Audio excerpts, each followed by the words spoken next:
महाराष्ट्र राज्याचे कृषी मंत्री श्री माणिकराव कोकाटे साहेब यांची नाशिक येथे शासकीय विश्रामगृहामध्ये शेतकरी योद्धा कृती समितीच्या वतीने भेट घेतली। या भेटीमध्ये 2023चा रब्बी आणि खरीपचा पीक विमा अद्याप शेतकऱ्यांना मिळाला नाही या विषयावर सविस्तर चर्चा झाली। मंत्री महोदय साहेबांनी सांगितले की ज्या शेतकऱ्यांना अद्याप पीक विमा मिळाला नाही अशा शेतकऱ्यांना 15 ते 20 दिवसापर्यंत पीक विमा देण्यात येईल। महाराष्ट्रातील 2 जिल्ह्यांचा पीक विमा देणे बाकी असल्याचे सांगितले, त्यात तुमचा बुलढाणा जिल्हा आहे असेही म्हणाले।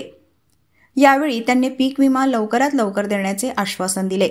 चर्चेमध्ये अनेक विषय मांडण्यात आले, त्यात मागील वर्षी दिनांक 26/11/2023 रोजी संपूर्ण सिंदखेड राजा मतदारसंघांमध्ये व जिल्ह्यामध्ये प्रचंड गारपीट झाली होती। सूर्या मराठी न्यूजसाठी सय्यद जहीर लोणार, बुलढाणा। महाराष्ट्रातील महत्त्वाच्या व ताज्या घडामोडी जाणून घेण्यासाठी आजच आमच्या सूर्या मराठी न्यूज चॅनलला सबस्क्राइब करा आणि बेल आयकॉन प्रेस करा।